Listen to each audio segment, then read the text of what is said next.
eliminar los obstáculos para que puedan llevar una vida independiente y plena.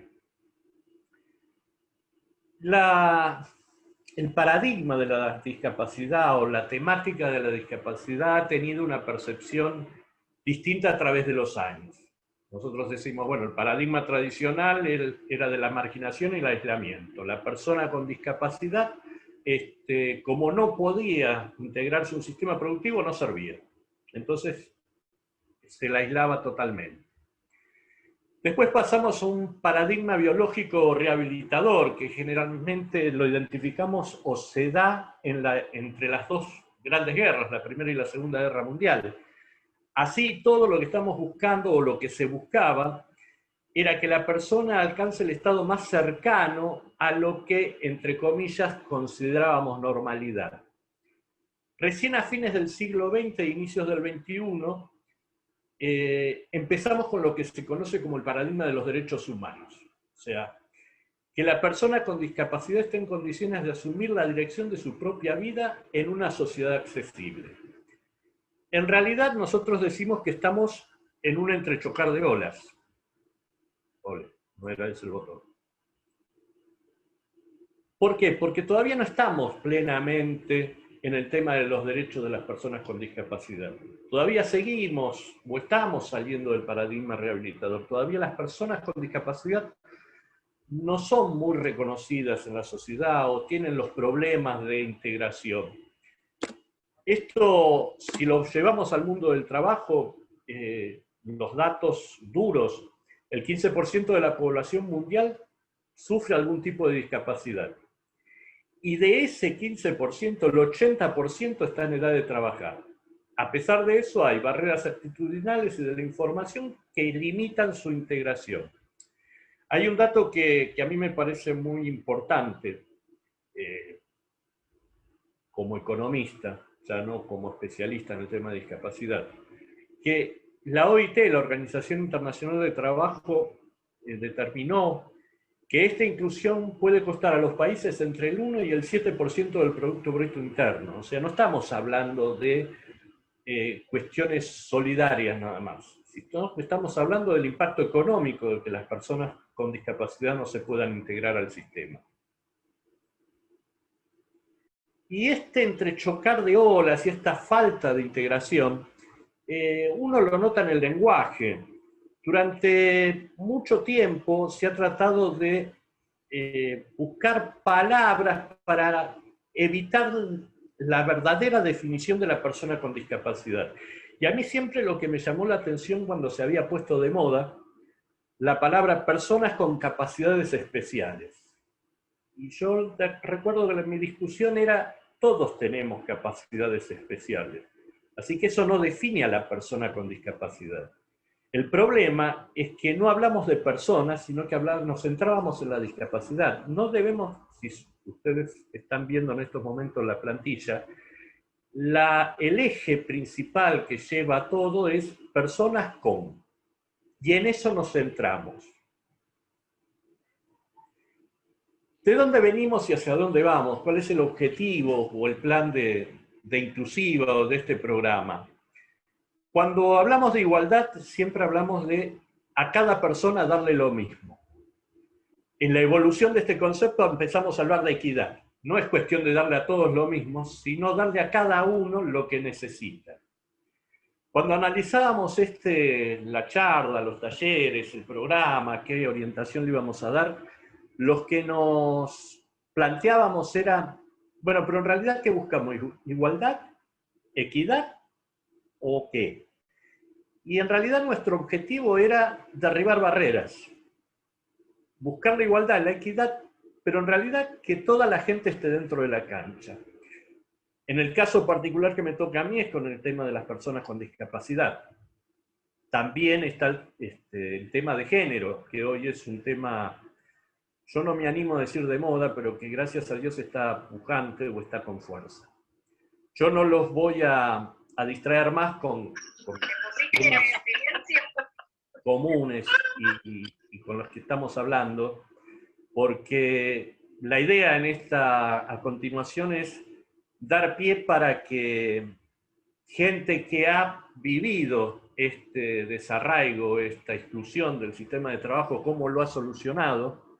Estoy hablando, discúlpenme, pero yo soy menos malo con los nombres, de Javier Molina, que es un emprendedor de Luis Guillón, de Mariela Jiménez, que es representante legal de la Fundación Camila Dragone, Ramón Colman, que, bueno, después lo voy a presentar más específicamente, pero este es especialista o referente del deporte adaptado, y Daniel Huarci, que es director de accesibilidad del Ministerio de Transporte de la Nación.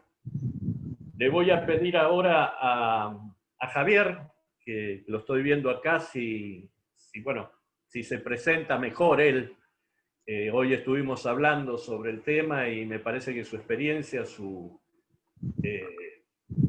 trabajo, cómo ha llevado adelante su, no sé si llamarlo inconveniente, pero su cambio de realidad, nos puede servir a todos dentro del taller. Javier, no hablo más, te dejo la palabra. Hola, buen día. ¿Se escucha? Sí, sí, perfecto. Buen día. Bueno, les cuento un poquito ahí, voy a tratar de resumirlo lo mejor posible. Yo toda la vida fui gastronómico, tenía restaurante, y a partir de más o menos los 18, 20 años empecé a tener problemas de vista. Fue paulatino, tengo retinosis pigmentaria, se llama lo que tengo, hasta que, bueno, como a los 30 más o menos, 33, perdí la vista totalmente. Obviamente que el rubro lo conocía y lo seguía llevando adelante, pero ya como que tenía una necesidad de hacer algo diferente, ya no me satisfacía, estaba muy estresado, no es fácil llevar un restaurante adelante sin ver. Y bueno, ahí empezó la búsqueda. Creo que si hay algo que por ahí hoy en día puedo decir que me ayudó fue buscar mucho, buscar, porque tenía necesidad a través de mis manos de canalizar y hacer algo diferente, ¿no? Y no depender tanto de los demás, porque en el restaurante era como que, viste, la presión de que no venía el mozo, no venía el otro, la gastronomía no es fácil. Y bueno, nada, en esa búsqueda empecé con la música, porque siempre me gustó la música, no pude lograr tocar un instrumento bien, como a mí me gusta, digamos, no encontré una pasión ahí. Y bueno, un día mi compañera, que en ese momento nos conocimos, pasamos por la casa de una escultora, Patricia Simec, acá en Montegrande, una grosa, nos dejó hace un tiempito atrás, una mujer grande, y yo ya había ido ahí al taller y como que me había frustrado, ¿viste? Vi todas las cosas que hacían y todo, y yo dije, ¿qué voy a hacer? Nunca había agarrado un pedazo de arcilla. Y nada, entré ese día y Patri me dijo, agarró un pedazo de arcilla, me quedó esa imagen, ¿no? La golpeó contra la mesa, me dijo, esto te sana. Yo necesitaba canalizar también mi ansiedad, un montón de cosas, ¿viste? Y sentirme más seguro. Estaba cansado de la gastronomía, pero pensaba que era lo único que sabía hacer y que no podía hacer otra cosa. Todo un montón de miedos que uno tiene, ¿no? Más sin vista. Y bueno, empecé ahí con Patri y ahí empecé a encontrar un mundo en la creación maravilloso que no creía que estaba dentro mío, esa habilidad. Empecé a crear, empecé a hacer esculturas y a través de esas esculturas poder expresar lo que me estaba pasando a mí. Y me empecé a sanar, empecé a sentir seguridad y nada, fue como una bisagra en mi vida, un clic que me hizo en la cabeza, dije yo voy a hacer esto, quiero vivir de esto. Y nada, lo empecé a poner en mente, fundamental.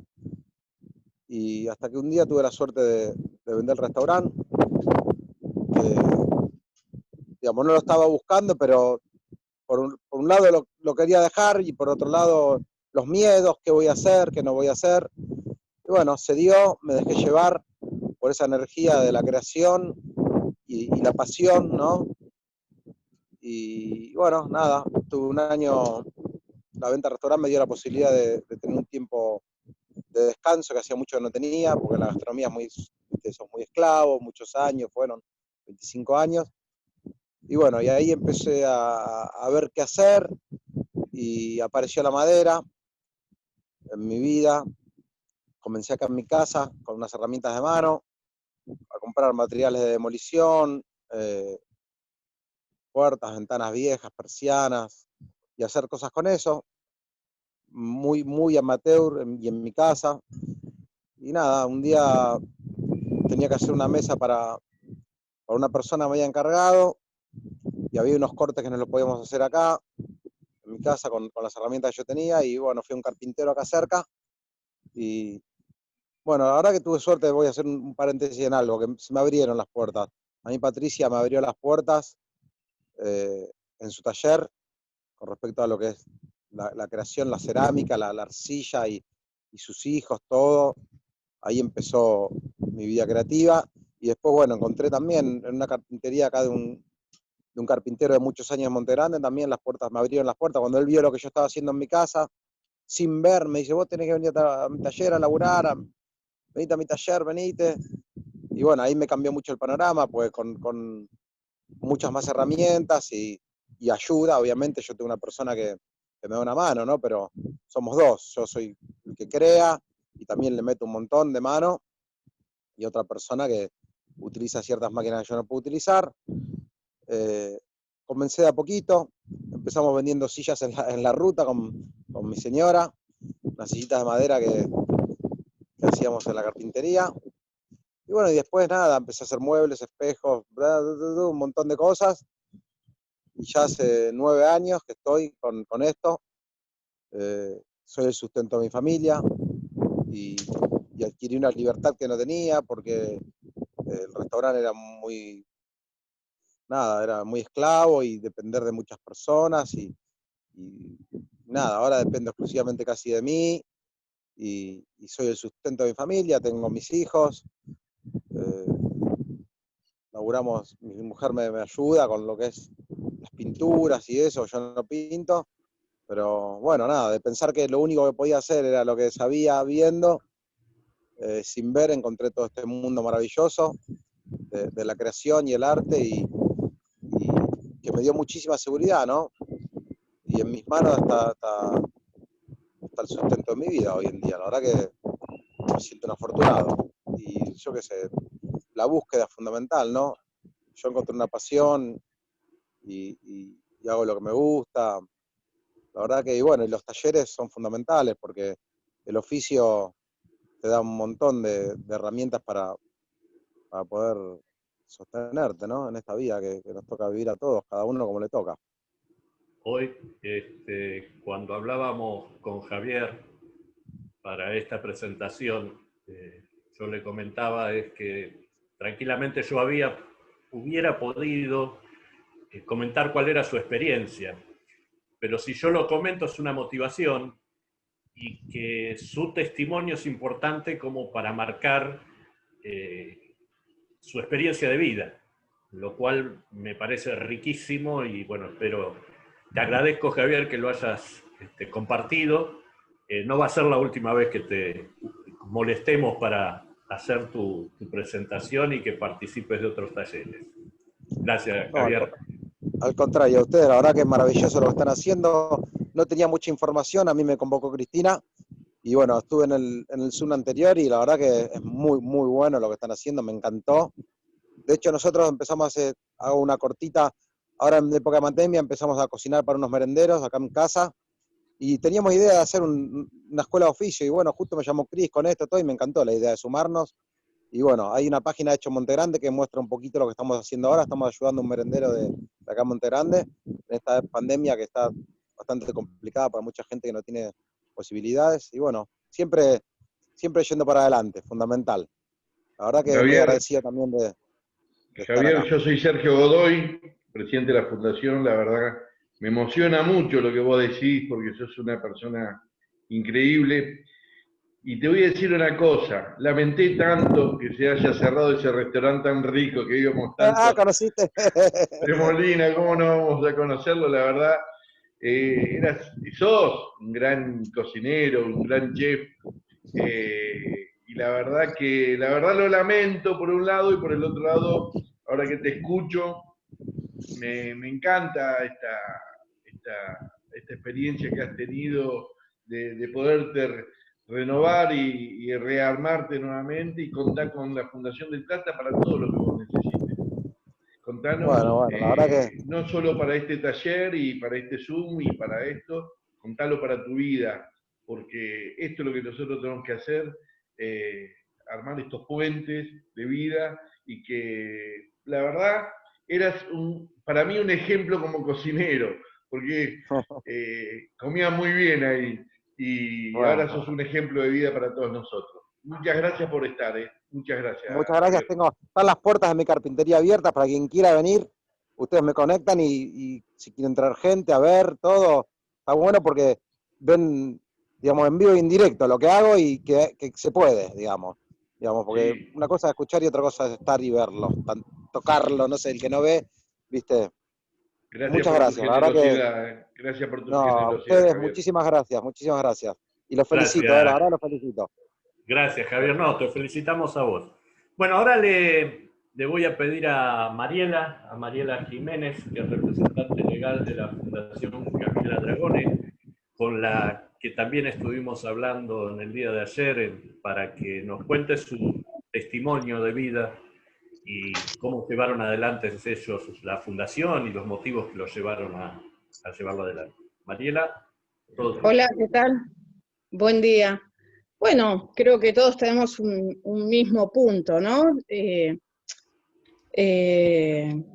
Por ahí discapacidad, como decía Fabián, ¿a qué le llamamos discapacidad y quién es el que evalúa el punto de discapacidad?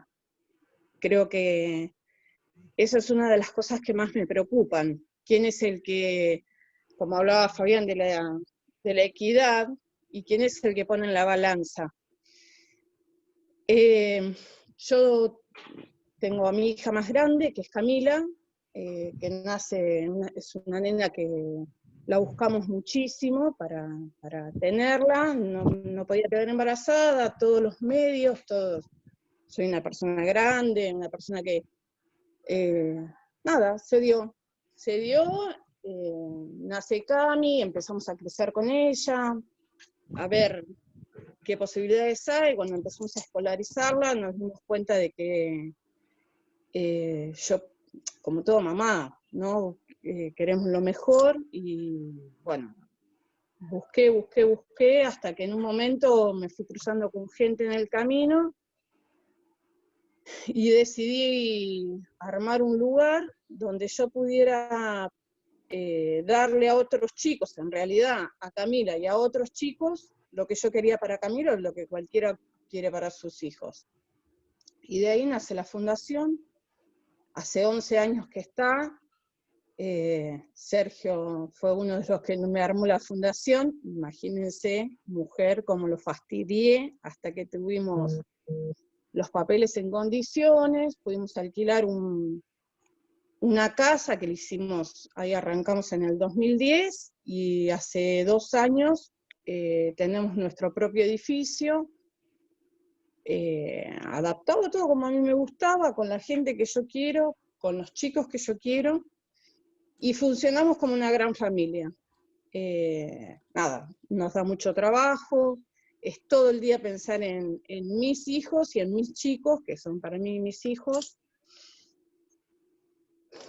Nada, trabajar en eso, que es, para mí no es un trabajo, es como si fuera mi familia, ¿no? Es lo mismo que hacemos todos los días, por ahí no de ama de casa, sino tratando de dirigir o orientar o buscar alternativas para la vida de Camila y de todos sus compañeros, que para mí son mis hijos. Bueno, Mariela, te agradezco que hayas compartido esta experiencia. Voy a hacer ahora un pequeño comentario al margen sobre lo que contó Mariela y sobre las dos personas que voy a presentar a continuación. Yo me empecé a interesar en el tema de la discapacidad desde mi adolescencia. En la parroquia, en Turdera, había un grupo juvenil y recuerdo que con ellos, los que yo era dirigente de Acción Católica, había un grupo de chicos con discapacidad y lo que yo buscaba era a través del deporte que los chicos se cruzaran. Y me acuerdo que en aquel momento el padre Juancho, que verdaderamente era un amor, me dice, ¿te parece juntar a los chicos con los chicos del taller? Porque en realidad se van a burlar de ellos. Digo, mira, las limitaciones las tenemos nosotros, los chicos no. Los chicos verdaderamente se integraron como si nada, ellos están jugando a la pelota. ¿Y a qué viene esto? Que el deporte es una herramienta más que importante para la integración y la inclusión. Entonces le voy a pedir a Ramón Colman, voy a hacer una pequeña presentación de su currículum, que fue coordinador de la Dirección de Deportes, Recreación y Turismo de la CONADIS, dependiente de la Presidencia de la Nación. Fue jugador de básquet en silla de ruedas, no, digo fue porque no sé si sigue siéndolo, como ya estamos grandes con con Ramón Colman y con Daniel nos conocemos desde hace años. Nosotros decimos que pertenecemos a una escuela, que era la escuela de Antonio Lacal.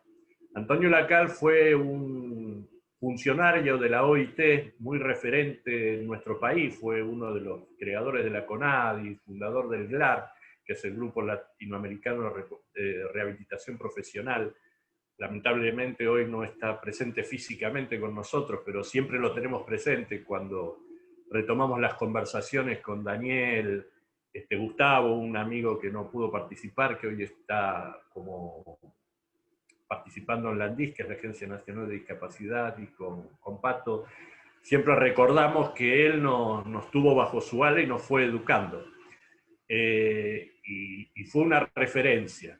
Y nosotros nos decimos que Antonio no estaba con cualquiera, estaba con buena gente. No sé si cabe para nosotros lo de buena gente, pero bueno, ellos sí, para mí no estoy tan seguro. Le voy a dar la palabra a Ramón Pato Colman para que nos cuente su labor, lo que ha hecho, lo que hace en el área de deporte adaptado. Pato, todo tuyo. Tenés el micrófono muteado.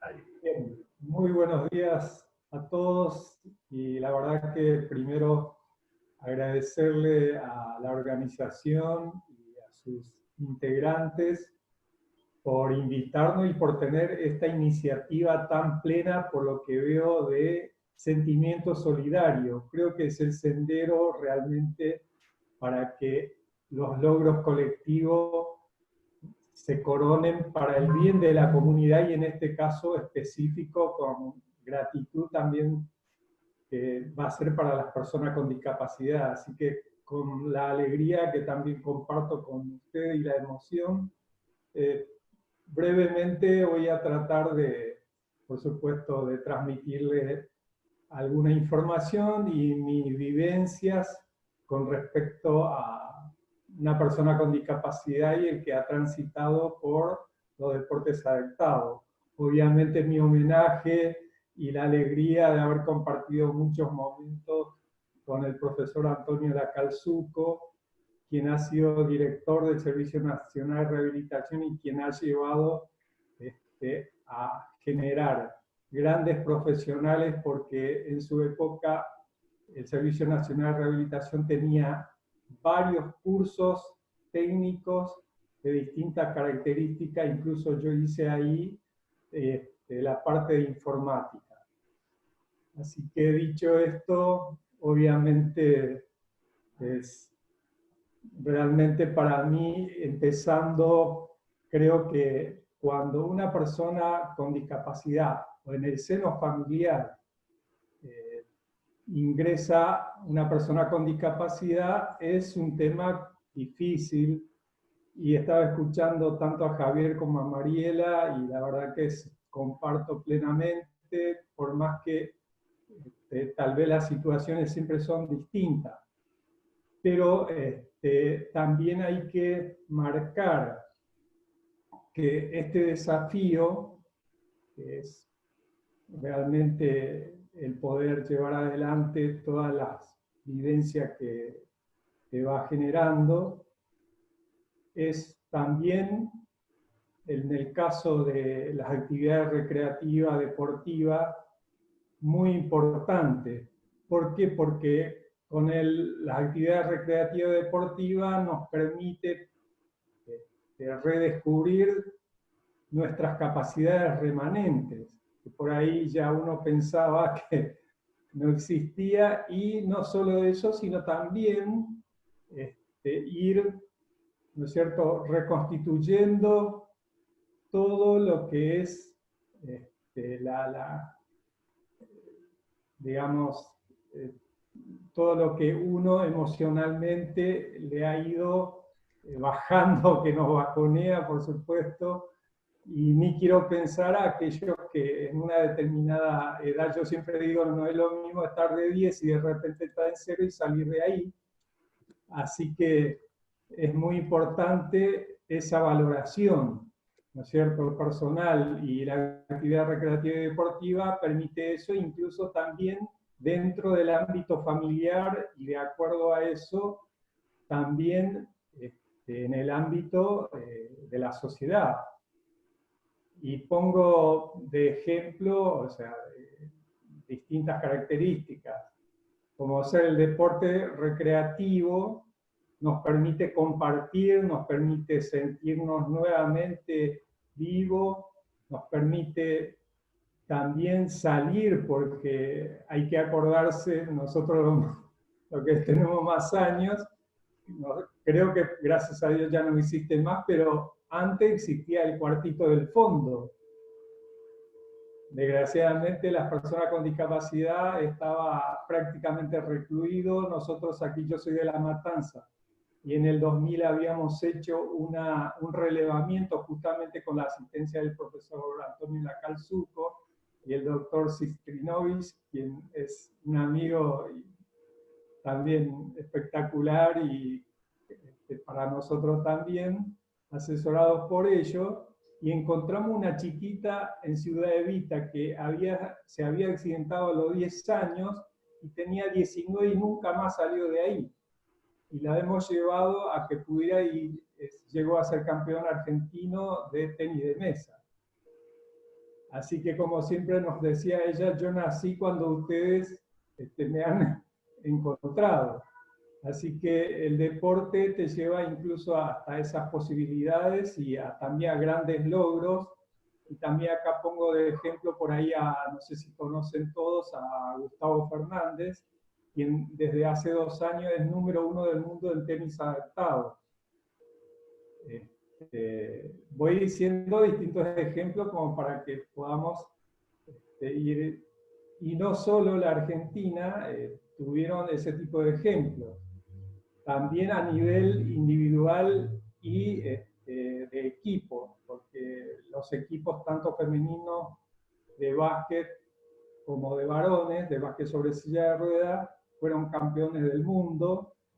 Y a nivel individual, el nadador Gustavo Galíndez, en Toronto, en los Paralímpicos de Toronto, ganó 5 medallas. Así que realmente el deporte es, como decía hoy Fabián, la recreación y el turismo, si bien en la vida de todos es importante, para la persona con discapacidad es aún mucho más importante, debido a que parte de la rehabilitación lleva con las actividades, ¿no es cierto?, físicas, recreativas y deportivas. Tal es así que si nos remontamos a los inicios, precisamente esto surge, los deportes adaptados surge después de la Segunda Guerra Mundial, cuando Inglaterra, con el doctor Ludwig Guttmann, que era un neurólogo alemán, quien había salido, por supuesto, de la Alemania nazi, del régimen nazi, inauguraron en Stoke Mandeville un centro de rehabilitación para los lesionados medulares. Y el doctor Guttmann notó que sus pacientes le daban mucho más, que de por sí la actividad física sola es aburrida y, por supuesto, monótona. Descubrió que cuando le matizaba con algunos juegos y algunas competencias, lo realizaba con mucho más ímpetu y con más entusiasmo. Entonces, eso le sugirió a él para que pudiera pensar en adaptar algunas disciplinas deportivas, y surgieron las primeras competencias entre, por supuesto, personas con lesiones medulares. Esa situación se trasladó a la Argentina con mucho éxito, pero por supuesto ha sido para la mayoría de las personas que han sido afectadas, como yo también, de la epidemia de poliomielitis. Y bueno, Argentina fue por eso uno de los primeros, creo que el único de América del Sur quien ha participado en los primeros Paralímpicos, y por supuesto de ahí en más hemos tenido grandes estrellas de todas las disciplinas, que hoy por hoy los Juegos Paralímpicos como SER tiene alrededor de 22 deportes. Más allá que acá en la Argentina hay muchos deportes que no están, ¿no es cierto?, dentro de las líneas de esa, pero sí realmente también que se practica mucho aquí. Y obviamente vamos camino a tratar de ser cada vez más inclusivos. Yo soy de acá de La Matanza, y nosotros cuando he venido a jugar ya en un club de La Matanza, también le damos, ya que estamos hablando también de la inclusión, como había muy pocas mujeres quienes estaban interesadas en el deporte, y las pocas que estaban no tenía prácticamente, como es en el caso del básquet, para armar un equipo, porque no es tan fácil armar algún equipo deportivo. Nosotros pedimos a la Federación de Básquet para que se incluyera y jugáramos mixtos, y o sea, nosotros tenemos un hándicap en el caso de la mayoría de los deportes adaptados, y entonces si a la mujer se le bajaba una categoría para que pudiera, y hemos salido campeones de la provincia de Buenos Aires, campeón de la B, así con el equipo mixto. Y después, por suerte, a raíz de esa experiencia, fue trasladado también a los Juegos Evita. Y también quería mencionar, ya que llegamos a los Juegos Evita y demás, como sabemos perfectamente el gran dicho de Eva, que donde hay una necesidad hay un derecho. Durante el gobierno de Néstor y Cristina hubo grandes realmente logros, desde la ley del maestro del deporte, que no sé si conocen, pero por las dudas les comento un poquitito. La ley del maestro del deporte es una ley que estaba para los medallistas olímpicos, y que lo declaraba eso, maestro del deporte. Fue en el 2004 cuando la gente volvieron de Atenas, de los Paralímpicos de Atenas, se ha aprobado la equiparación de esa ley, entonces a todos los medallistas paralímpicos también se los nombra maestro del deporte, pero con un adicional muy importante, que también sirve de motivación, que a los que son medallistas de oro se le asigna a partir de los 40 años la suma de 3 pensiones mínimas de por vida como pensión, 2 por medalla de plata y 1 de bronce. Así que no solo el orgullo de representar al país y encima ganar las medallas, sino también esta posibilidad que muy pocos países del mundo los tienen. Y también el 2004 marcó un gran gesto del gobierno de Néstor Kirchner, que él los despidió por primera vez a las delegaciones olímpicas y paralímpicas en la Casa de Gobierno. Y para la parte paralímpica, otro dato no menor, la primera vez que se les asignaba a nuestros deportistas paralímpicos la misma cantidad y calidad de ropa que las gentes olímpicas. Así que realmente ha sido un gran gesto del gobierno del doctor Néstor Kirchner. Y también se creó desde la CONADIS un programa, un convenio con el Ministerio de Turismo, para que un programa justamente para turismo de personas con discapacidad, para los complejos turísticos de Embalse y Chapalmalal, que desgraciadamente con el gobierno de Cambiemos se truncó, y estamos, una vez que pase la pandemia, a ver si podemos volver a retomar, porque hemos tenido la posibilidad de llevar de todas las provincias contingentes. Bueno, siguiendo con el tema del deporte, la parte de deporte obviamente recreativa y social, eso es lo que realmente permite que todos empecemos después de casi siempre, cuando termina la rehabilitación psicofísica, ¿no? Y es muy importante la participación y digamos, el respaldo de los municipios, las provincias y obviamente la nación para sostener esas actividades, porque de allí van a surgir aquellos que se han empeñado en ser deportistas, demostrando cualidades y actitudes para que sea el semillero, ¿no es cierto? Y aquellos que les gusta compartir nada más que un buen momento, por lo menos llevar con alegría y nuevamente vivenciar la camaradería y compartir los juegos, y después comer o tomar algo y comer un lindo asadito de vez en cuando, que nunca viene mal. Algo que Pato no va a decir porque su humildad no se lo permite, es que Pato fue campeón 2 veces a nivel nacional de básquet en silla de ruedas y, si no recuerdo mal, 1 vez a nivel internacional. O sea que él no solo habla sino que como deportista. Tuve la alegría de ser campeón panamericano en Río de Janeiro, invitado por el entonces sindicalista Lula da Silva. Bueno, Pato, muchísimas gracias. Le voy a dar el paso a Daniel Guerci. Daniel es con Daniel nos conocemos de hace años por la CONADIS, lo que era la CONADIS y que hoy es la ANDIS. Y para bien de todos y de la comunidad de personas con discapacidad, ahora es director de accesibilidad en el área de estrategias inclusivas del Ministerio de Transporte de la Nación, que, bueno, nos va a hablar de las políticas públicas que desde su área están llevando adelante, junto con Daniel Rivas, si no me equivoco, que está a cargo del área.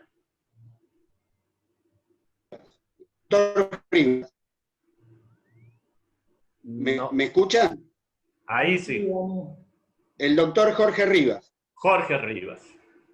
Bueno, te dejo la palabra, Daniel, no te quiero quitar tiempo. Bueno. Gracias, Ramón. Un gustazo.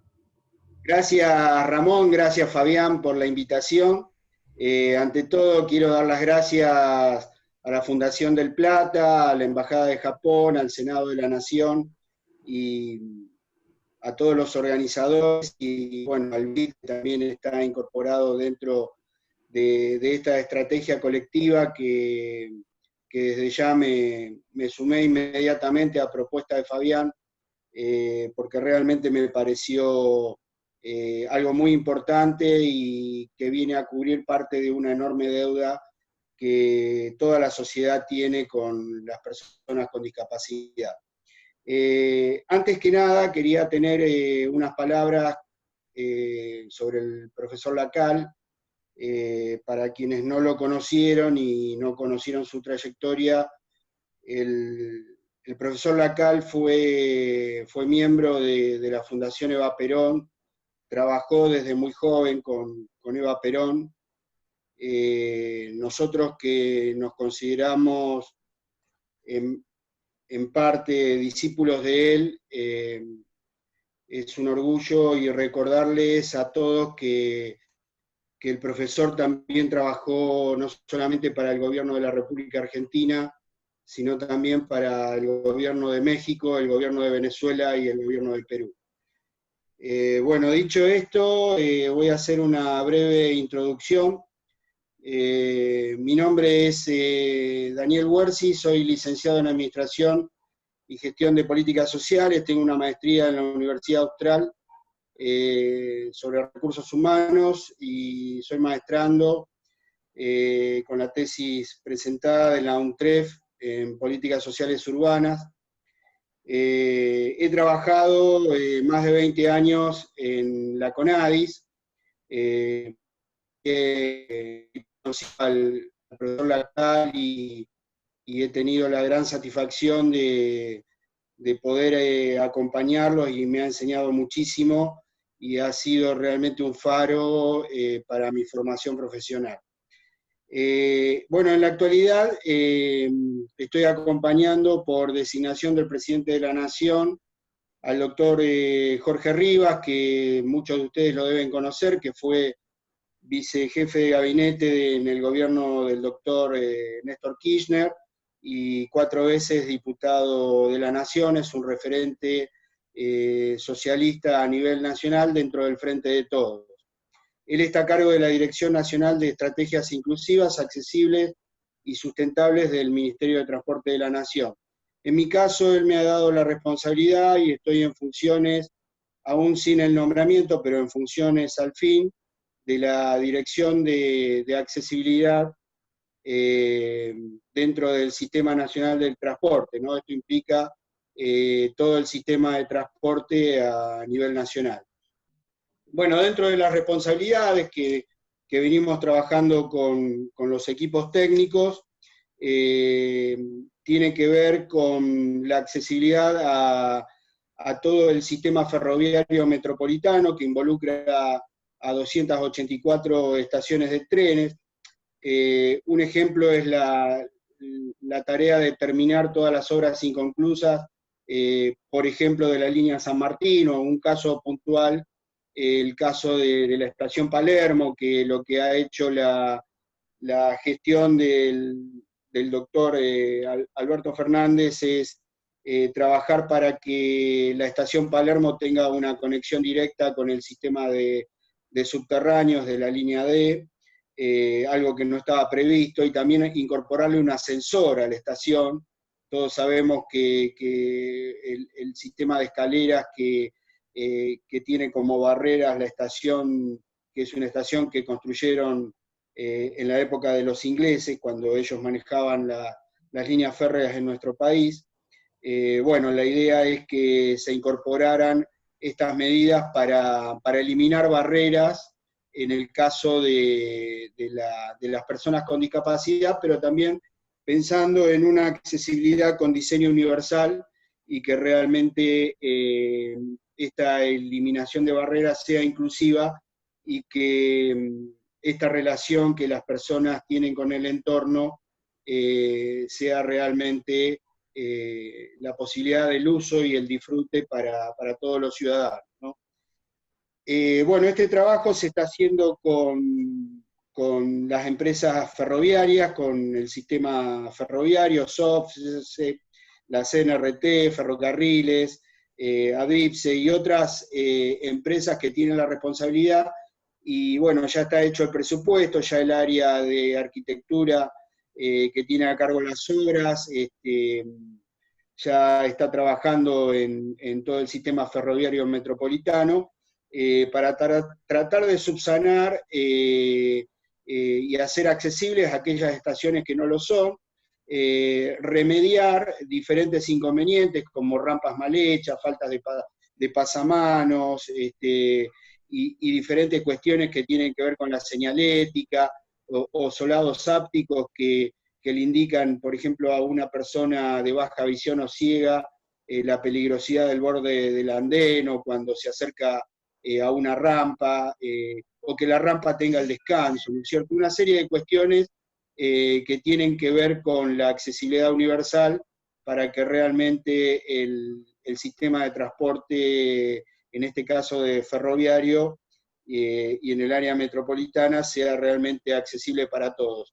Y una serie de cuestiones que tienen que ver con la tecnología, ¿no? Incorporar aplicaciones para que una persona con movilidad reducida, que puede ser una persona con discapacidad, una persona que puede estar llevando varias valijas porque está por hacer un viaje, o la mamá con el cochecito, que hablando del tema del cuidado, que tanto tiene que ver, que es uno de los temas que también participamos juntamente con el Ministerio de la Mujer, y entre otras tareas que tiene la responsabilidad de la Dirección Nacional del doctor Jorge Rivas, y una aplicación que le va a poder indicar a las personas el estado de la estación donde parte y el estado de la estación donde va a arribar con relación a toda la accesibilidad o comodidad, o si la estación cuenta con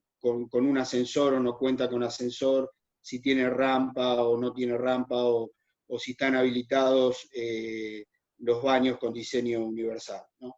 Estas son algunas de las cuestiones que las venimos trabajando desde el mes de abril, ¿no? que estamos en funciones, y por ejemplo también estamos trabajando en todo el sistema de otorgamiento de pasajes hacia las personas con discapacidad, que es un tema recurrente de reclamos, que ha llegado inclusive a fallos de la Corte Suprema de Justicia, ha estado en los informes internacionales, ha tenido una serie de dictámenes de las Defensorías del Pueblo, tanto de Nación como de la Ciudad de Buenos Aires, y esto tiene que ver con modificar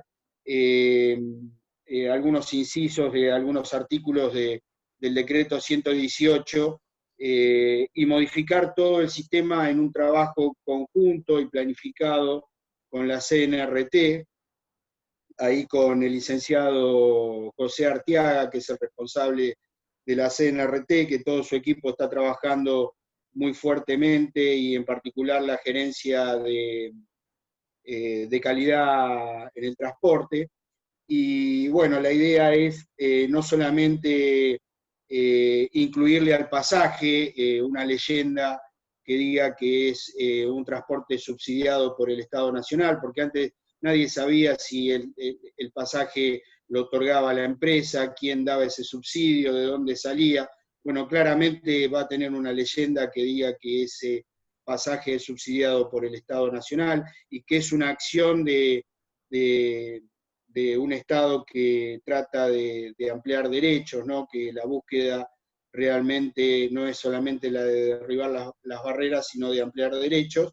Y también relacionado con el tema de eliminar el tema de los cupos, ampliar la plaza de los vehículos, porque por ejemplo vehículos con mejores comodidades, como los semicama y solamente con aire, que eran los que estaban dentro de la posibilidad de emitir los pasajes, también se amplíe a las otras comodidades que tienen los coches, que son coches más modernos, con coches camas, con coches que tienen servicio ejecutivo, y una serie de cuestiones que estaban vedadas en estos servicios para las personas con discapacidad. Y otro punto que no es menor es llevar el tema de los destinos, ¿no? Ampliar los destinos, que solamente se llegaba a 900 destinos en todo el territorio nacional, y duplicar esos destinos y llevarlos a 1800, que esto también amplía el abanico de posibilidades de que las personas con discapacidad puedan viajar y disfrutar de este beneficio para la inclusión dentro de la sociedad, a llevar a duplicar esta posibilidad de tener mayores emisión de pasajes, no solamente en calidad, en cantidad, sino también en destino, ¿cierto? Bueno, entre otros temas también que están dentro de nuestra competencia, está en vincularnos con la Agencia Metropolitana del Transporte y tratar de llevar algunas propuestas que tienen que ver con el transporte en el ámbito metropolitano bonaerense y la capital federal. El tema de también tallar en el tema de la SUBE y tratar de ampliarla, es una tarea que tenemos varias propuestas para que el servicio de la SUBE sea más inclusivo y llegue a mayor cantidad de ciudades. Hoy solamente se está aplicando en 39 ciudades más grandes del país y aglomerados de la República Argentina. Esto tiene que ver con todo el sistema nacional del transporte, tanto sea con temas que están relacionados con los aeropuertos, que están relacionados con el sistema fluvial de transporte, como ocurre en el caso del municipio de Tigre y todo el sistema de islas que también abarcan las lanchas colectivas, o cualquier otro tema que tenga que ver no solamente con los ferrocarriles, sino también con los ómnibus de media, corta y larga distancia, y otros sistemas como los servicios de remis, como los servicios de taxi o aplicaciones que están muy de moda y que las personas utilizan desde sus teléfonos para poder transportarse, ¿no? La idea es llegar a todo el Sistema Nacional de Transporte con diferentes ampliación de derechos, de beneficios y eliminación de barreras. Por eso nosotros creemos que estratégicamente las políticas públicas y en particular las políticas sociales deben ser abordadas de manera integral, ¿no es cierto?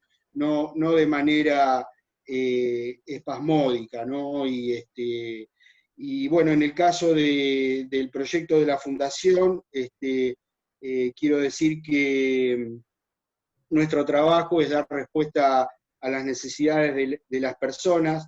Es el momento de utilizar la creatividad y la audacia, tiene que ver también con las posibilidades, es decir, evoluciona quien se adapta a los cambios, pero de manera inclusiva, ¿no es cierto? Que en esta sociedad del conocimiento todos tenemos algo para aportar, que todos somos necesarios, que debemos salir de ese paradigma de qué tan productivo es para el capital los cuerpos, ¿no? Esto ya desde una mirada filosófica y antropológica, ¿no? ¿Qué tan inclusivo es el cuerpo de la persona, ¿no? Y de qué manera ponemos el ojo en las capacidades que cada uno de nosotros podemos aportar, ¿no? Es decir, la historia nos ha llenado de ejemplos, ¿no? De Stephen Hawking, ¿no? El mayor astrofísico de la historia, creador de la teoría del Big Bang, una persona que solamente podía mover un dedo, o el caso de poder escuchar la novena sinfonía de Beethoven, o poder admirar los cuadros de Frida Kahlo, ¿no? Es decir, no nos podemos negar como sociedad y como personas el derecho de poder disfrutar de todas las posibilidades que nos pueden entregar cualquiera de las personas que quiera hacer algo en la sociedad, ¿no? Por eso yo creo realmente en una sociedad inclusiva, ¿no? Y para terminar, quiero expresar algunas cuestiones que muchas de estas políticas públicas que mencionaron tanto Fabián como Ramón Colman tuvieron su momento de desarrollo y de esplendor en la gestión del doctor Jorge Mascheroni, que acompañó al doctor Néstor Kirchner en su gestión, o de la doctora Alicia Kirchner dentro del Consejo Nacional de Políticas Sociales y del Ministerio de Desarrollo Social de la Nación, la tarea que llevó a cabo la licenciada Raquel Tiramonti, también al frente de la Comisión Nacional de Discapacidad, y bueno, por eso la lucha por ejemplo, de esta anécdota que quiero contar del doctor Mascheroni, que siempre que iba a una reunión en Casa de Gobierno, en las reuniones con el presidente de la Nación, hacía un acta de queja porque la Casa Rosada no tenía una rampa. Hoy en día la Casa de Todos los Argentinos tiene una rampa para su ingreso por la puerta más importante, que es Balcarce 50, y bueno, es a causa de la tenacidad de una persona que era presidente de la CONADIS, que tenía una discapacidad motora, que era usuaria de una silla de ruedas, y que hacía esperar al presidente de la Nación y a otros secretarios porque estaba en la entrada de la Casa de Gobierno redactando un acta de queja porque la Casa Rosada no tenía una rampa. Es decir, me parece que esas son las acciones que demuestran cómo una persona debe luchar para que realmente las cosas sean para todos. Bueno, y como crítica, quiero mencionar la mala idea que tuvo la gestión anterior de crear la Agencia Nacional de Discapacidad, de fusionar un organismo, es decir, 4 organismos que tenían tareas diferentes, funciones muy, muy específicas, pero muy disímiles, y la amalgamaron en un elefante blanco que no camina, que a la fecha sigue sin dar las respuestas prometidas a las personas con discapacidad, que lleva adelante y todavía no puede encontrar un rumbo cierto en políticas públicas bastante erráticas, desacertadas, que esa gestión en nombre de la doctrina del ajuste, predominantemente en seguidores de la Escuela de Chicago, ¿no? Me refiero a personas con pensamiento neoliberal, de la meritocracia, ¿no? Que llevaron adelante la baja de más de 170.000 pensiones de un plumazo sin haber hecho informes socioambientales y una evaluación adecuada de cada uno de los casos, o la mala idea de desarrollar un CMO digital no para ayudar a las personas con discapacidad a obtener una pensión, sino para generar una nueva barrera. Eso llevó a la acumulación de 300.000 trámites que están varados y están pendientes de resolución del otorgamiento de pensiones a personas con discapacidad, la falta de pago a prestadores que tenían que ver con el tema de los servicios de salud y el tema de incluir salud, disoluciones de áreas que tenían responsabilidades, como el caso del área de empleo, que tenía las responsabilidades de llevar adelante las tareas del cupo, del cumplimiento del cupo del 4%, o aplicaciones de normas como la 24.308, la 26.378 en toda su generalidad de la Convención, y particularmente el artículo 27 que tenía que ver con el empleo de las personas con discapacidad, la ley 26.816 que tiene que ver con los talleres protegidos de producción. Es decir, la falta de cumplimiento del cupo de las viviendas sociales para personas con discapacidad, el abandono de las políticas de inclusión educativa, y bueno, y una serie de cuestiones que sin ir más lejos, el broche fue generar una cumbre internacional solamente para cumplir apetencias personales de un funcionario con rango de vicepresidente, ¿no? Que eso llevó al doctor Jorge Rivas y a muchas personas con discapacidad a tener que hacer una contracumbre en la puerta para mostrar todas las irregularidades y falta de políticas públicas que había como faltantes en demanda de las personas con discapacidad. Bueno, y así podríamos seguir todo el día, ¿no? Me llevaría todo el día seguir enumerando cuestiones que no se cumplieron, que se prometieron y que en realidad llevaron a un retroceso en muchas políticas públicas que eran muy acertadas, que iban en la dirección correcta. Y lo último que quiero mencionar para cerrar es que esa gestión también generó una persecución al personal capacitado, generando vaciamientos de tareas, disoluciones de áreas que eran realmente sensibles para las políticas públicas y que realmente llevaron a tener como responsables de los organismos más importantes en discapacidad en la Argentina a personajes que no estaban a la altura de las circunstancias. Bueno, muchísimas gracias. Espero haber hecho mi aporte y para lo que ustedes dispongan, yo siempre voy a tratar de no solamente de decir lo que pienso, sino tratar de generar propuestas. Bueno, buen día para todos. Gracias, Daniel. Bueno, cuando yo lo presenté a Daniel y lo presenté a Pato, decía que nosotros hace años que venimos caminando la temática de las personas con discapacidad y la verdad que sufrimos mucho los 4 años de la gestión anterior por ver todos los derechos que se perdían y que se quitaban. Y por eso al principio cuando lo presenté a Daniel dije, bueno, es un orgullo tener a alguien que uno sabe cómo piensa Daniel y cómo actúa Daniel, porque no es solo pensar, sino hacer en un cargo de dirección que sé que va a ser muy productivo para todos. Gracias, Daniel. Bueno, no sé, Gracias. Víctor, ¿cómo querés?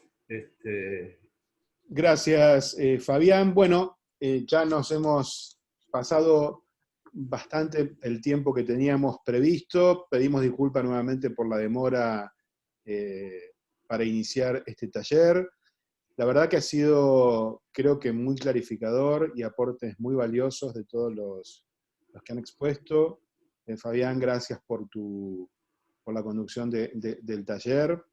Les cuento, esto es el inicio de una serie de actividades que vamos a estar desarrollando a lo largo de todo el programa. Y les voy a compartir aquí en el chat un link para que puedan hacer la preinscripción que les adelanté al inicio de este taller. Esto nos va a permitir a nosotros poder contactarlos para saber exactamente quiénes necesitan inscribirse a cada uno de los cursos que tenemos nosotros en nuestro menú, en nuestra oferta. Así que, nada más, quiero agradecerles. Antes que sí, Fabián. cortes, Víctor, discúlpame, porque vi en el chat que hay una pregunta de Mario Rico, que supongo que está dirigida a Daniel. Si Mario me asiente, sí. Que habla sobre la inclusión durante el ASPO debe multiplicar mucho el reto. ¿Cómo lo estamos abordando ahora? Daniel. Sí, bueno, el tema es que la Agencia Nacional de Discapacidad, yo me he retirado al Ministerio de Transporte, lo vuelvo a reiterar, que lo dije al comienzo, para asumir un cargo de mayor jerarquía.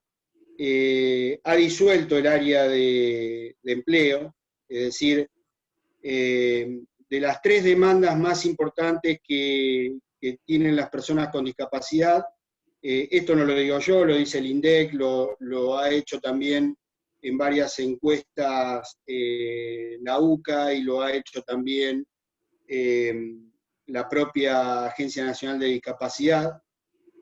Y las 3 demandas más importantes son la accesibilidad, que tiene que ver con varios temas, no solamente el tema del acceso físico, sino también lo que tiene que ver con la conectividad y con todo lo que tiene que ver con la comunicación, que esa es una parte muy, muy importante de la accesibilidad.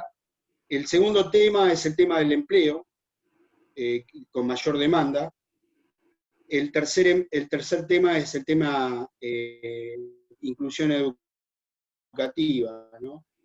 Es decir, ustedes fíjense en que de los 3 temas más importantes que demandan las personas con discapacidad, y son más asiduas las consultas y preguntas, en 2 de estos temas no hay un área específica en la Agencia Nacional de Discapacidad. Y no desde ahora, desde hace mucho tiempo.